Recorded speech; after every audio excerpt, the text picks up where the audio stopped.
myself again. But it's the only way you're ever gonna learn. You look back and it's all in the past. I'm dwelling on the thoughts I cannot say to you. If I don't say the words, then maybe it's not true. And it feels alright when they come and say to you. Welcome along to NUFC Matters with me, Steve Ray. That is Carabao Cup final day, and this is a pre-recorded show where we just look ahead to Newcastle United playing Manchester United at Wembley. Delighted at the start of the show to welcome Manchester United fan and a friend of the show, somebody who we've had on as a guest on the podcast before, Nick Dunn. How are you, Nick? I'm good, thank you very much, Steve. Great to see you, mate, and got you on just to get your opinion about how you feel the game will go, and obviously just maybe players that you fear in Newcastle's black and white, and players we should look out for with Manchester United. But this comes off the back of a 0-0 draw at Old Trafford, which to be honest I was at. I felt it was a pretty even game, and Newcastle went with a with a steely determination to get something out of the game. Hit the bar a couple of times, hit the post. Yeah. Manchester United obviously had a real good go at the second half, and 1-1, 2-2. It could have been a draw. A draw was a fair result in that game. Yes, me too, mate. Me too. So it is even Stevens. Although Manchester United at the minute, I've got to be honest, they're going into this game the form team of the two. Newcastle, 5 draws, 1 win, a defeat last week against Liverpool, albeit with 10 men. Manchester United at the moment going in, and we're doing this on Thursday, which of course we're doing it ahead of the Champions League game, the Europa game, sorry, which is currently 2-2.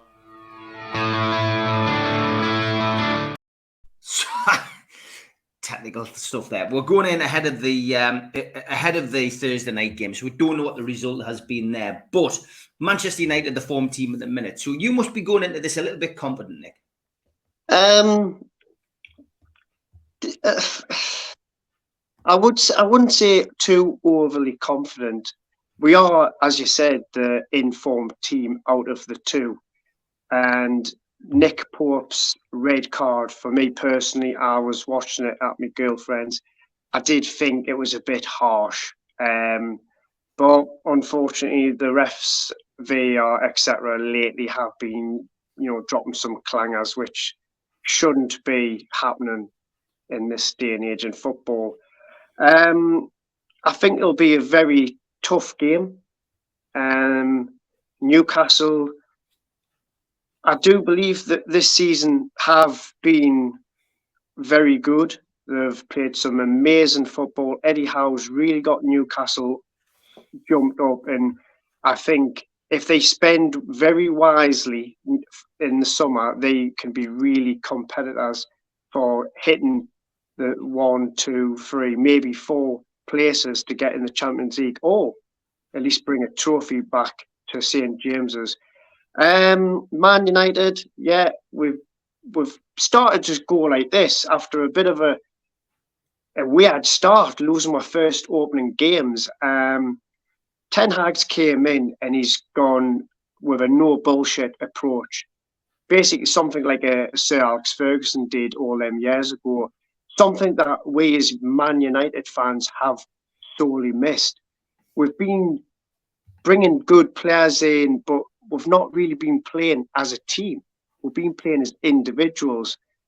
And it's nice to see with Ten Hag and Eddie Howe, where the both teams are now starting to play with passion, drive, determination, but most importantly, as a team, not individuals. Which players have impressed you the most for Manchester United this season, Nick? Casemiro, Martinez. His partnership with Varane at the back has been phenomenal. Luke Shaw's started to play pretty decent, but we've not had a central defensive midfielder since the time of Carrick. And for Casemiro to come, a lot of Man United fans and other teams' fans will say, oh, he's coming for a paycheck, he's coming for a payday. Why would someone leave Real Madrid? Well, he's left Real Madrid after winning it all for a new challenge. And if you want to see how good you are, you've got to come to the Premier League. It's the best league in the world, and it's proven that. Casemiro has just been phenomenal. He's been that missing piece to get up and started and heading in the right direction. Do we need a few more signings? Absolutely. I think Anthony started really well, had a little few injuries. He's just, I think, needing more time to settle in. I think his price tag is a bit, weighing on his shoulders a bit, but I think he will come good. Sancho started okay, but then he went away for personal problems. I knew there was something up when I watched the Chelsea game, but he's came back and he seems to be a different player.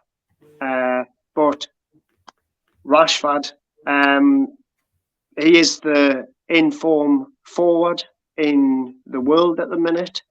There is other forwards out there who are close, but after the World Cup, he's just come on, and he is a confidence player, and any forward relies on confidence. Any footballer, if their confidence is dented, it's going to show on the pitch.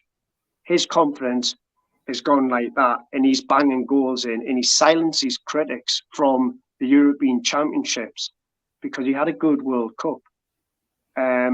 I believe he should have started against France, but I'm not the England manager.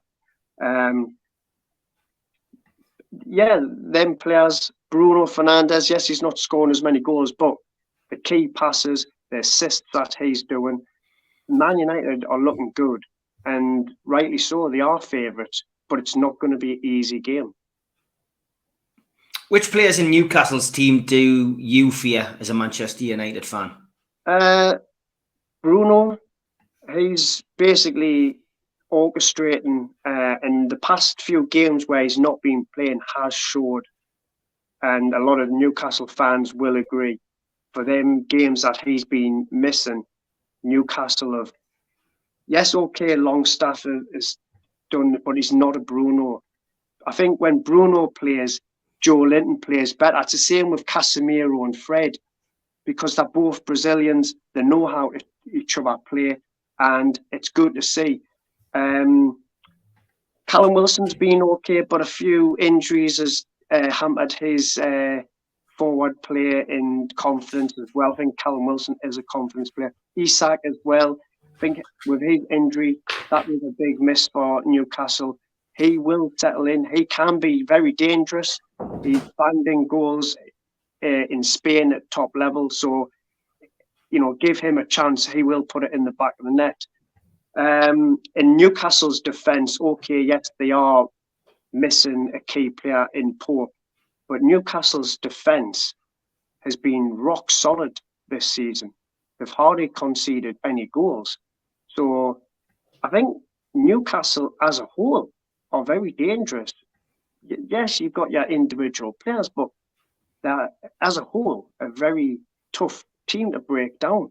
And when the fans get behind them, it's just, you're playing, that's their 12th man. Obviously, for many years, people used to say Howard Webb was Man United's 12th man. Well, Newcastle, your fans, that is your 12th man. And you've got one of the best, if not the best, fans in the world. It's great coming from a Manchester United fan. That's why, nice of you to say that as well. I mean, for me, I mean it. I mean, I'm not just saying it because I'm on your show. I really mean it. And yes, I can on social media have a bit of banter, and I don't mean anything personal, but banter's banter. But at the end of the day, I know me football. I'm very passionate. Yes, I'm a local lad, but I've always wanted Newcastle to do well, and it's good. The fans need it. After being under Ashley and being as a United fan, we know what it's like being under the Glazers. It's not nice having horrible owners. Newcastle's now got good owners. They've got, right, what do we need to do to make this club successful? It's going to take time. What Newcastle have achieved this season is ahead of schedule. from how the owners say it, and it's very good. So next season, if they spend well, I'll tell you what, they're going to be very dangerous, and they've been very dangerous this season with a few signings. So times are looking good for Newcastle. You talked about ownership there. I just want to ask your opinion on the news we've seen over the last 7 to 10 days about a potential takeover at Manchester United by Qataris. I mean, the kind of response we had when the Saudis were first linked with a club, and then ultimately the stuff that we've had to deal with as a fan base since the takeover went through has been quite horrific. Fans being judged because of a country's record, etc. How do you feel about a potential takeover by Qataris or even Saudis? I mean, it is possible. You don't know what's going to happen at your club yet, but would you feel a conflict with that if that happened at your club? I have seen, obviously, the Manchester United fan base through different fan channels, and I wouldn't say they're split. They've got their reasons, and everyone's entitled to them reasons and opinions, etc. We had it all with the World Cup, and that was a good World Cup. Unfortunately, we didn't win it as England. But when Newcastle were getting taken over by the Saudis and this, that, and the other, I thought it was a bit harsh. What happens in their country, their rules and their regulations shouldn't matter when it is considered on buying a football club or buying any sporting franchise. Yes, I disagree with certain things, but I think with Qatar, their human rights record can be questioned. Are they transitioning to be a lot better? Absolutely. You've got to understand it's a religion for them, and they are governed by certain aspects in their religion to might not sit well with us as being Westerners, but who are we to judge, really?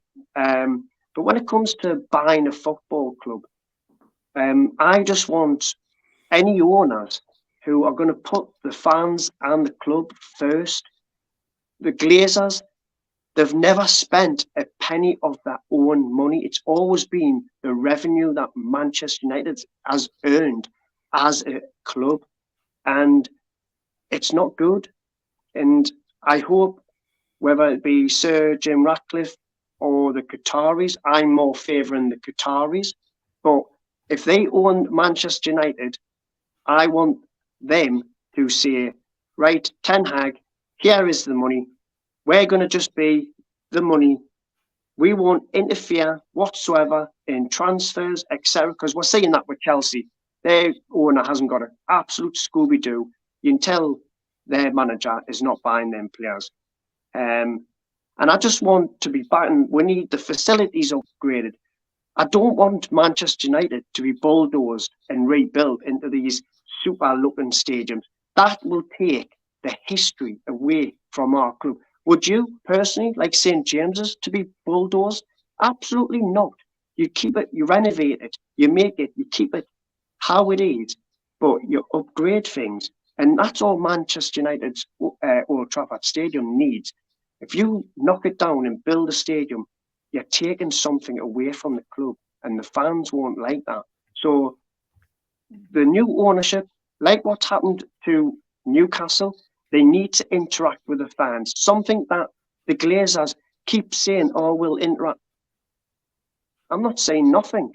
So I'm hoping the takeover, whoever it is, has the club and fans in mind and do what the club needs to do to become successful again, because it's been horrible since Alex Ferguson, and it's not nice. When you're in a club that is used to winning things, like as Manchester United has been, we've never been successful in every season. We've had what ups down even with Alex Ferguson. But when you are seeing your rivals, Liverpool and Manchester City, taking that next step, it's hurtful. It's not nice. And Newcastle, with their ownership, They're looking at the teams ahead of them and saying, we don't fear you. We're coming for you. And that's great. But to be Premier League champions, Newcastle, I do believe they can achieve it. But they're going to have to spend wisely. They're going to have to show these top players that they've got a good vision. And Staveley has a good vision for the club. And I am, as a Man United fan, very proud of Newcastle's new ownership. They're doing very well, and it's only going to get better. For a Man United fan, I hope it gets done ASAP. So we've got plenty of money for Ten Hag in the summer, because we need to be back on the world stage again. We need to be playing in the Champions League and hopefully winning it in the next 5 years. Great stuff, mate. Just out of interest, how did you end up supporting Manchester United? Well, as growing up, I know it's a lot of people will say, "Oh, you're a glory hunter, you're a glory supporter." Yeah, when I started getting into football as a young lad, Man United were that team that stood out. We in the early 90s were starting to become better. And I've always supported them through that. And obviously, Bobby Charlton comes from Ashton, where I come from. And my granddad, who I never met, my mum says, "Oh, he supported Man United." So I just thought, I'll take that on. And I've supported them ever since, through thick and thin. I'll always support Man United. But I do wish Newcastle the best of luck. It is nice. I love watching Man United versus Newcastle, because you get two different sides to Newcastle.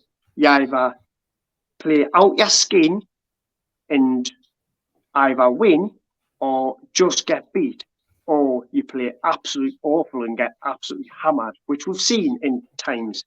But this time, it's different. As we talked about earlier with a 0-0 draw, that could have, I would have definitely said a score draw. Obviously, it was a 0-0. If you don't take your chances, you don't score, obviously. But Sunday is going to be a special game. I can't wait. I'm buzzing. I'm buzzing for tonight, because we're going to absolutely smash Barcelona. Well, we'll see what happens. Obviously, that game will have been played by the time this goes out. From my perspective, I just need a prediction of you, Nick.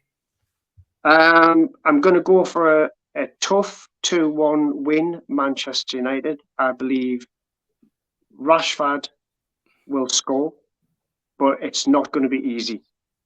Newcastle are going to take Man United to the wire, and it's going to have to be big players in Man United stepping up.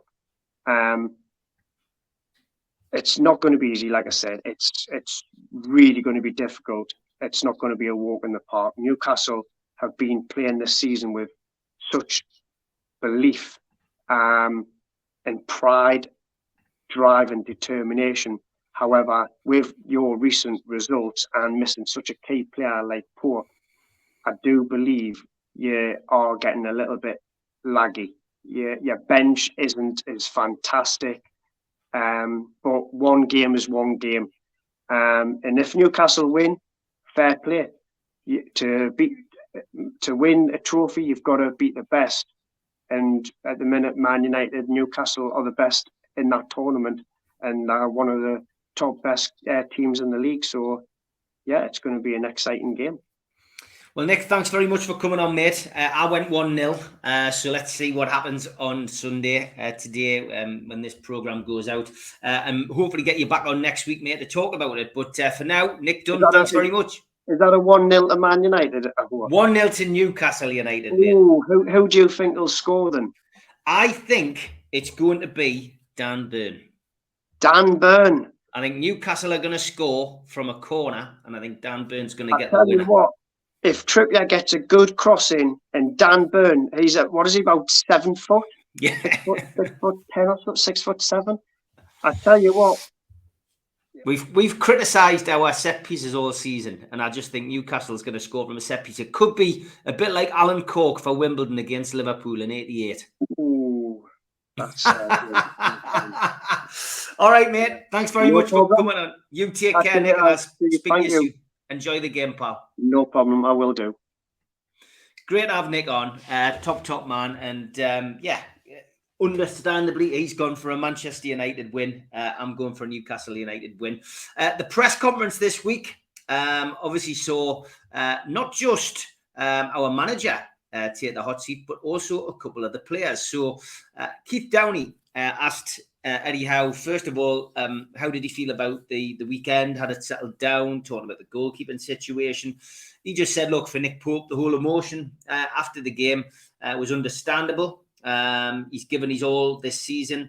But on the flip side, he's also pleased that another keeper is going to get an opportunity in the final. He's still very optimistic, about the chances in the final. He wouldn't give an indication of who was going to play in the final, but obviously said that both Karius and Mark Gillespie are both match fit and both in a good place. He was asked if he'd had a conversation with Karius as he'd been away at the weekend. He said, yeah, I have had a conversation with him, the same as usual. I've asked him if he's okay and if his training's okay. He says, but both keepers are excited and looking forward to the weekend. Keith then asked him if he would need to do anything differently with a new goalkeeper going in, obviously with Pope playing all season. And he said, not a great deal. We work with a lot of structure. We work with a lot of rhythm. It's different personnel, but it's the same pattern of play. Anyone who comes in has an idea of how we defend as a team. He did, again, just talk briefly about the game against Liverpool and just said, ultimately, they picked us open a couple of times at the weekend, but, been working hard to work out why and to prevent that happening again. Keith asked him about Karius's Champions League performance and had he, managed to put that performance behind him, 5 years on. Eddie again just said, look, we've all got stuff in our past that we learn from. Karius is no different, and we've never talked about that particular situation. He also asked him if he was pleased that the final was now here. He went, yeah, because it's been a difficult few weeks. Naturally, I've been able to put it at the back of my mind because I've been preparing for each of the Premier League games, but naturally the players I line, will be looking ahead to the final because they want to do well. They want to play, in the final as well, so they had to put the performances in. Keith also said, you're doing the media stuff earlier. You're pleased to get that out the way. And he just said, I'm never pleased to get the media out the way. And then he laughed. But he said, look, it's the same old for me. I'm just focused on the game. It's been normal preparation. And, we'll travel down to Wembley the day before and soak up the atmosphere. Tyne Tees were up next. Asked him if he decided on which goalkeeper he was going to play. He went, no, because I like to watch my players train. I like to watch the perform. I like to give people an opportunity to maybe change my mind. We don't pick the team 4 or 5 days before a game. They also asked him about the excitement in the city and has he felt it while he's been walking around? And he went, I felt the excitement over the last 2 or 3 weeks, but he's just pleased that the game is here now and that the players are ready and focused and ready to play. The reporter from Tyne Tees also said, have you given yourself a moment to think about what it would feel like if you win the cup? And he went, not yet. It's a busy week. We don't have much time to think. And, when we're preparing for a game, so we swerved that one quite well as well. And then the Tyne Tees reporter basically asked, was this part of the plan, winning the trophy? And are you surprised how quickly this opportunity's come around? And he went, of course, it was part of the plan. We wanted to take both cups seriously. Sadly, we went out at the first hurdle against Sheffield Wednesday. But you hope that you can get a good run in a cup and perhaps get to a final. You went, I've always had belief in the squad. The squad has belief in itself. It's great to get to the final, but obviously we want to go one step further. He then asked him about the threat that Manchester United pose. He went, look, we're playing in an informed team with a great manager. He's come in when they were struggling. They've built momentum. He's turned them round, and we will need to be at our very best. Look north. Reporter asked about the optimism in the city amongst the fans dropping with recent results. And how would that affect the team at this moment in time? And he went, look, I believe in being optimistic. I'm driven and I'm focused every day. He says it's my job and I get paid to see the warning signs. But he says I still believe that we can win any game that we play in. And I think we've proved that this season. We still strongly believe that the power is in our hands. The next question from Look North was, are you conscious of the history and that Newcastle haven't won a trophy domestically since 55, European trophy since 69? And he went, look, I respect the history, but he says you need to know that we are trying to create history here for our amazing supporters. He was then asked about injuries, and he said Joe Linton's okay, I think. He says, but Willock is in a race to be fit for the game.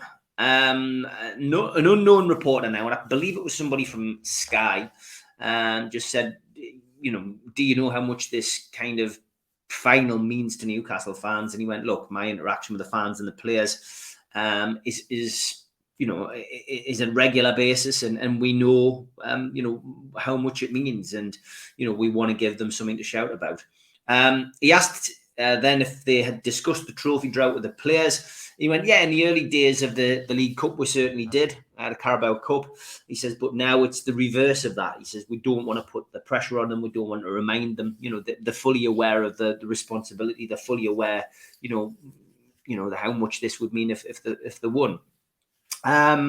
He was then asked about there being lots of off the pitch noise about ownership, which I think he then decided to swerve and then moved on to, about, how pleased the owners were about what was going on and their involvement. And Eddie didn't really bat it away. He just said, look, the people at the club are driven to do the best. He says they've done well with the training ground. They've invested in the squad. Their interactions with us as a coaching staff have been very good. And, ultimately they haven't put the pressure on us. So, yeah, they obviously want the team to do well. Lastly, from the guy who I believe was from Sky, asked, have you got a message for the thousands of supporters travelling down? And he just said, yeah, look, thank you for everything you've done to put us in this position. And thank you for your support. Keith did get another question in, as he sometimes does, and said, will you allow the players to see the fans? And I think he meant in the respect of when they were travelling to the ground, would he drive through, the bus drive through supporters? Eddie said, look, I would embrace the connection. I'm not sure how it would work. He says, but, as a player, I used to love driving into Wembley and seeing the supporters. You can get something from that, He was then asked by Keith about, the experience within the squad. Not many of the players have won anything. Botman and Trippier have, but other than that, nobody really has the experience. And would he have the opportunity, or would he give the opportunity to those two players to maybe address the rest of the team? And he said, look, I may well get those kind of players to get up and say something. Kieran's experience and wise words, of being a big part of the dressing room mentality anyway, and certainly would respect and encourage that if a player wanted to get up and say something. Again, Keith asked him about Karius and had he had a conversation with him, and he just said, look, he's ready and willing to go. Bruno was put in front of the media, obviously still very very coherent, and you can understand he's English, but only a 5.5 minute interview that was knocked out by the website. Asked if he was looking forward to the game. He said, look, very excited. I want to put my name in the club story. It's going to be my first time at Wembley, and it's going to be a great game.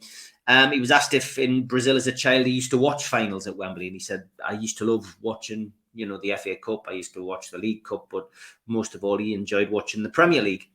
He was then asked, what does Wembley mean to people of Brazil? And he said, well, it's got the same kind of feeling as the Maracana Stadium.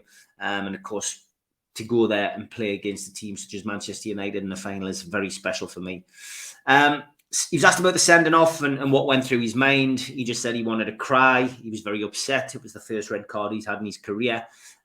He thought he was suspended from the final. And when he went back into the dressing room, Glenn, the security guy, told him that he was going to be okay and he was going to play in the final. But because Glenn apparently jokes a lot with him, he didn't believe him. And he says it wasn't until the gaffer came in and told him that he wasn't going to miss the final that he believed him, and he was crying for a different reason. So very happy to be in the final. Also asked what did Trippier say when he put his arm around him, and he just basically said encouraging words and, very complimentary about Trippier and the support that he's given.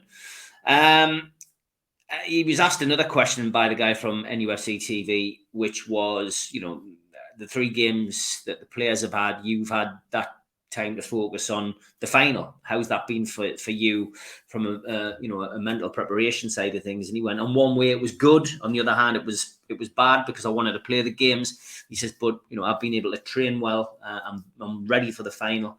And I know because we haven't played in the final for so long how big it is for the fans, and I just want to do well. He was also asked finally by NUFC TV that when he signed, he said he wanted to create history, and he just reiterated that. He said, look, it's my first final,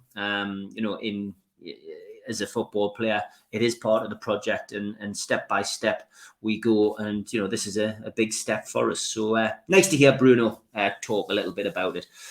Dan Byrne was the first of the local lads wheeled out. Love listening to him, to be honest. And he was asked how he'd recovered from the crazy weekend which saw Nick Pope get sent off and Newcastle lose 2-0 with 10 men. And he said, look, in large spells of the game we played well, we could have gone 1 up, but I'm proud of the lads because in the past when you'd gone down to 10 men, the team could fold and we could have got beat 5 or 6, but we didn't. And ultimately, we could have got something out of that game. He was asked then by Keith, how he felt, losing the game, but he went on to answer a question about goalkeepers and saying that losing Nick Pope was a blow, but that we had Mark Gillespie and we had Loz, as they call Laureus, both experienced goalkeepers who, whichever would play well. So a little bit of breakdown in communication there.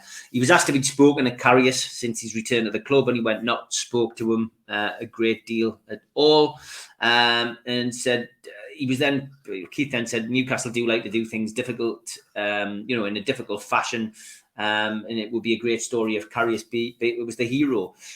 Byrne chose to use that opportunity to praise Popey, saying that he'd be a big miss, and he was the big reason why Newcastle were defensively solid. He was asked about playing at Wembley and other players not having played at Wembley, and he said, well, I have, and I scored. He says, although people who played with us said it was a dubious assist, but he said, yeah, I've experienced being there. I've told the players in the dressing room that the pitch is massive and it zaps energy, but it's a special place to play. Then he was asked about the Liverpool game being out of the way, and was he pleased that he could now just focus on the final? And he just explained that from his point of view, it's been hard to shut it out. It's been huge for the club. It's huge for the city. He said, surprisingly, he's not nervous. He says, maybe that's because he's played as a professional for a long time.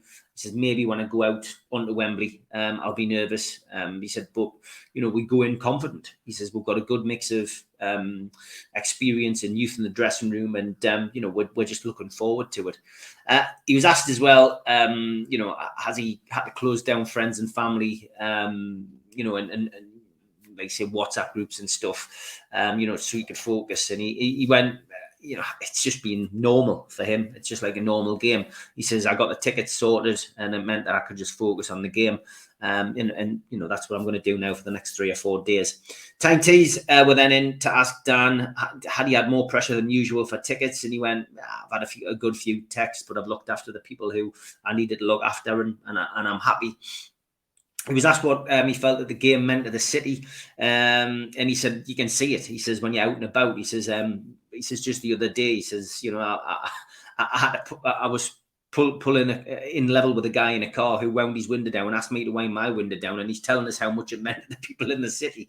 He says, and I've had that many a time. He says, but he says all the lads understand the magnitude of this game. He says, I just feel lucky to have the opportunity to play as a local lad. He was asked as well if he could remember the last time Newcastle were at Wembley and the cup fever in the city, and he said, "Yeah, I remember the Sir Bobby Robson team." He says, "I can remember the Rob Lee goal. I can remember seeing the windows decked out like they're decked out now, up and down the northeast." And he said, that particular team inspired me to become a footballer, and he says, and it inspired lots of us. So we hope that we can do the same for youngsters now. He was asked by the guy Tang Tees finally, had he given himself time to imagine if they won the cup. And he went, I try not to think too much about it. He says it would be amazing if we do. He says, and if we do win the cup, he says, I can imagine I'll still be in my full strip for the next game with all my strappings on. He said, though, he says he's bought into the cup fever. He drove past the window where there's a drawing of him on it, which he says is a bit surreal. He's seen the T-shirts and stuff. He says it's a real pinch yourself moment. Andrew was next on the BBC. He said, this must be a fairy tale for you as a fan. And he went, yeah.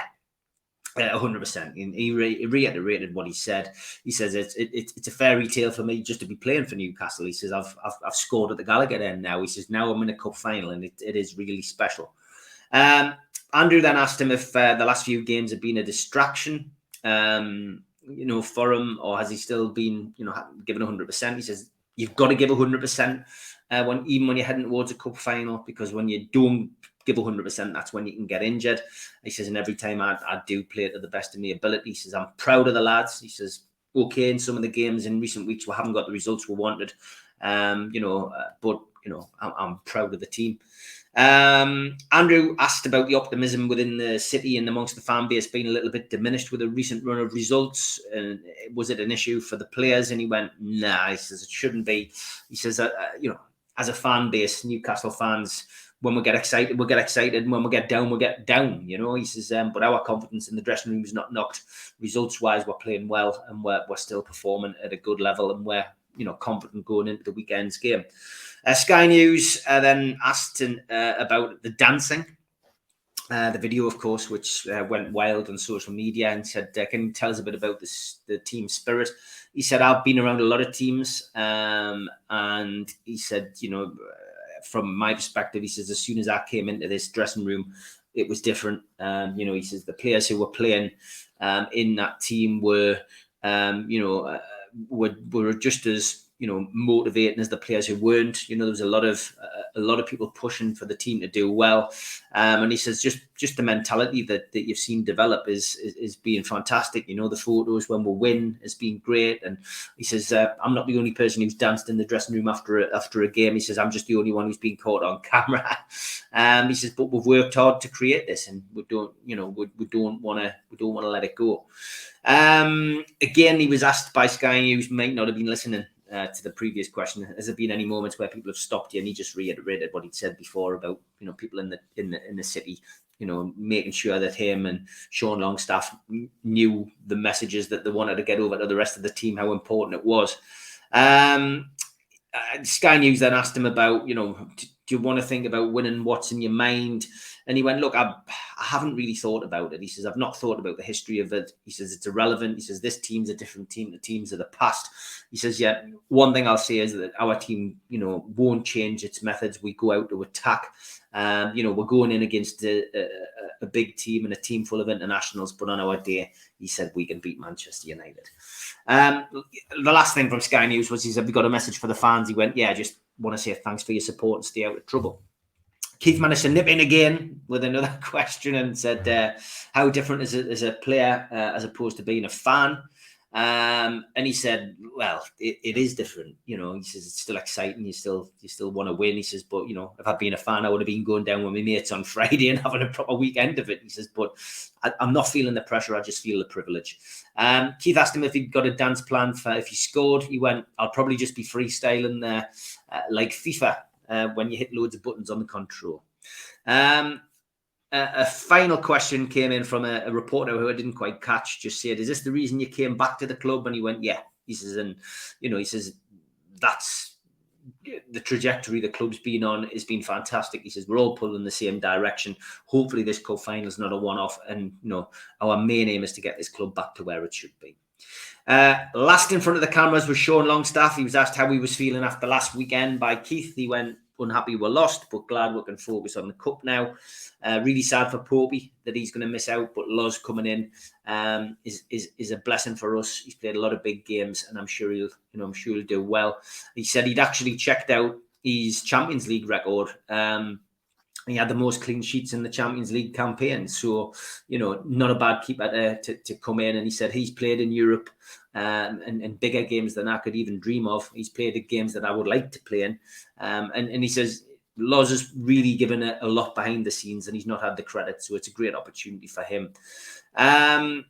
Also asked, about, the final itself. He was 1.5 when Newcastle last got to a final, so he clearly wouldn't remember it, said Keith.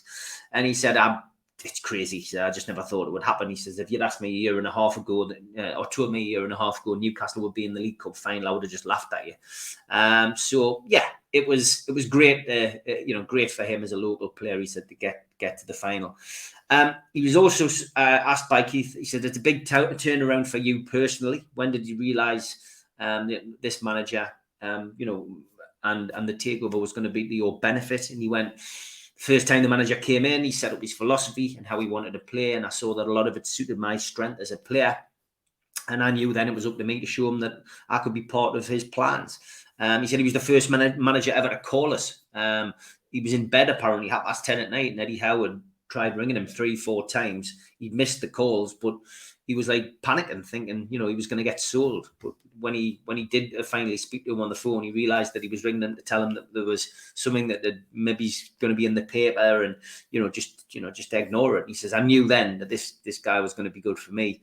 The gaffer was going to be good for me. And he says it was just simply about speculation. And he says, I've just worked hard, and from his perspective, it's worked out really well. He was asked again, how different is it as a player rather than a fan? He went, it's hard. It's hard as a fan. He says, I was a fan last year. I went to watch Matty at Wembley with Mansfield.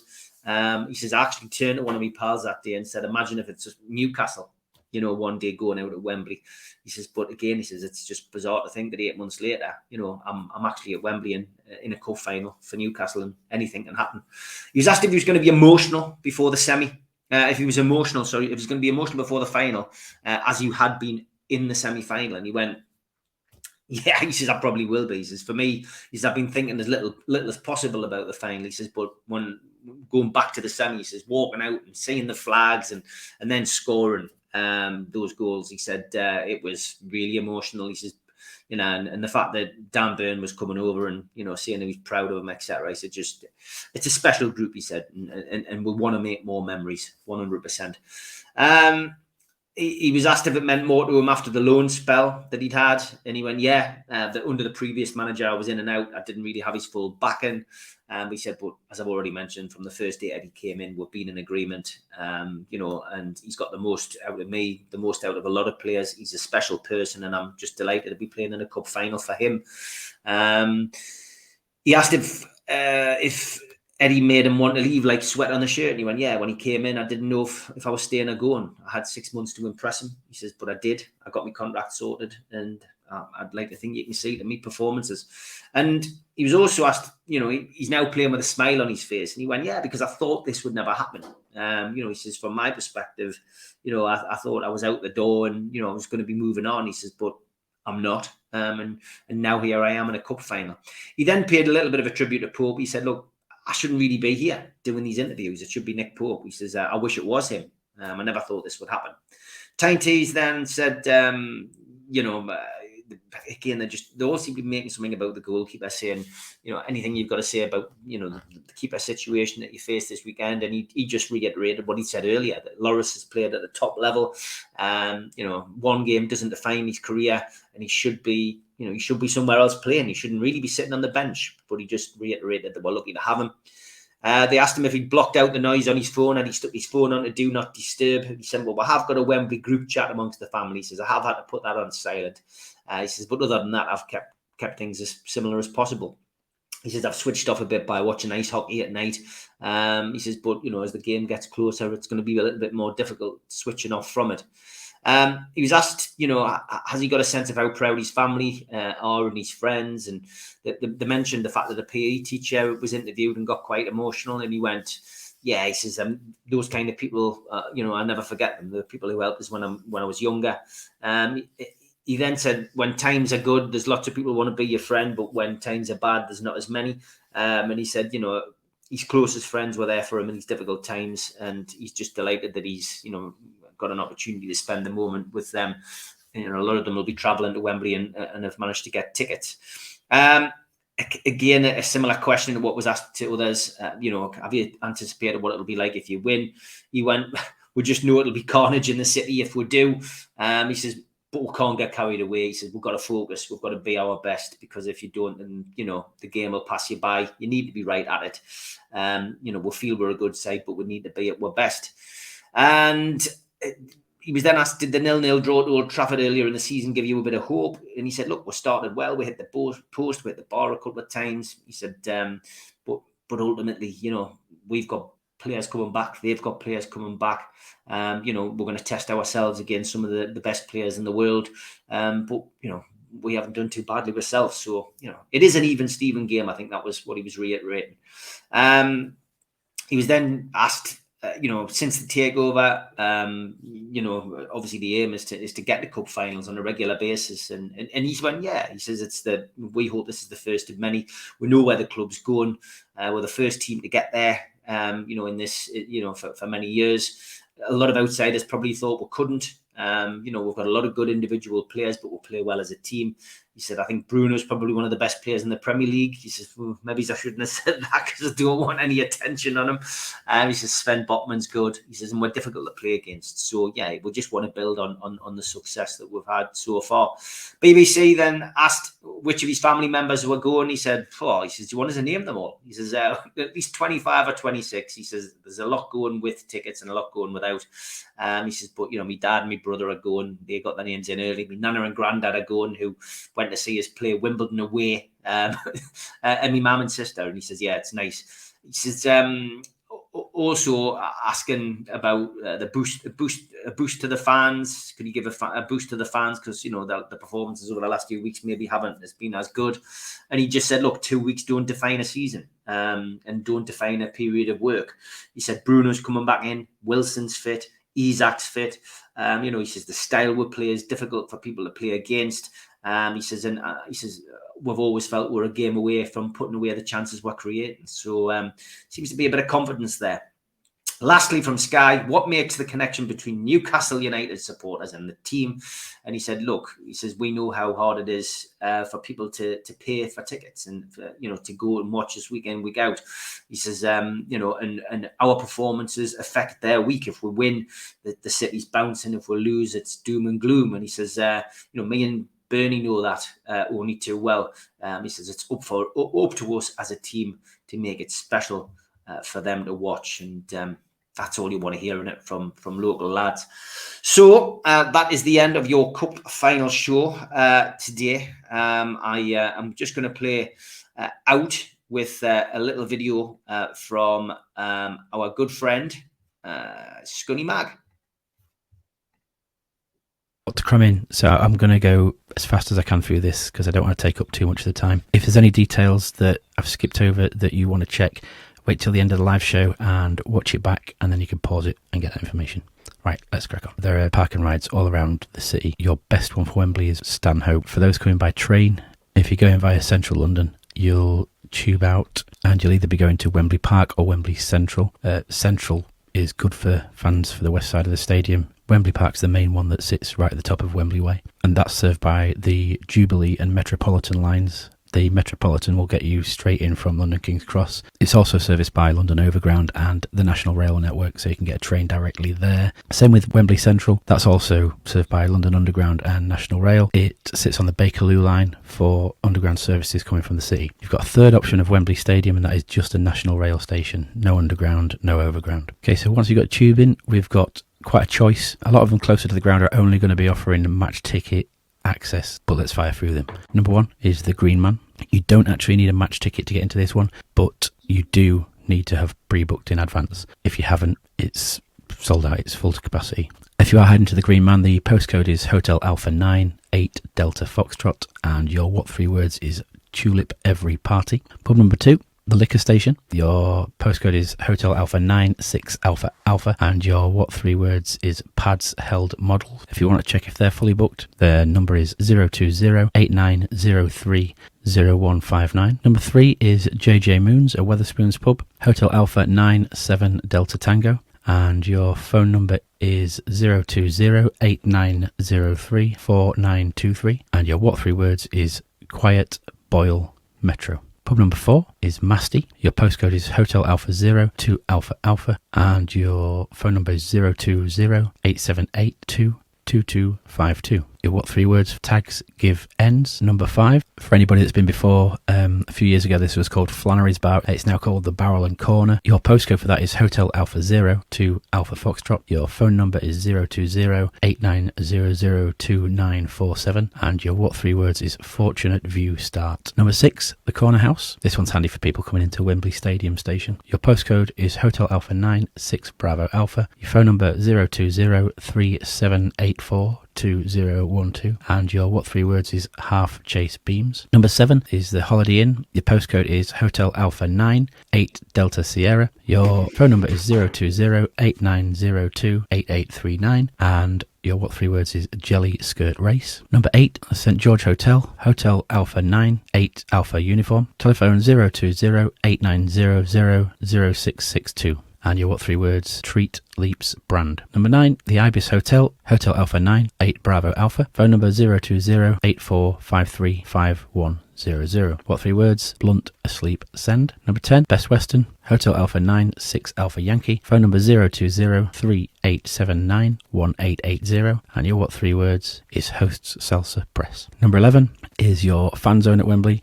You definitely need match tickets for this, and you definitely need to have booked. Your what 3 words is Shed Grab Beans if you are heading there. Number 12, Box Park on Olympic Way, Hotel Alpha 9 0 Juliet Tango. Your phone number is 020-7186-8800, and your what 3 words is Spin Bonus Twig. But again, check that one because I know that was sold out pretty fast. A quick reminder for those of you that haven't got match tickets and are heading to the area, all the bars stop serving alcohol 1 hour before kickoff, and no bars within a mile of Wembley are allowed to show the football live. So you need to head out of the area and find somewhere that is. If you go to the London Magpie group on Facebook, they've got a few venues. There's a couple around King's Cross that are not taking bookings, they're only taking walk-ins. Failing that, find a pub near your hotel, check that they're showing the football. The Six Nations is on this weekend as a game when we're playing, so just make sure that they're showing the football and not the rugby, and you should be all right. Okay, thanks for listening, and I hope the next time I'm speaking to you, we've won some silverware.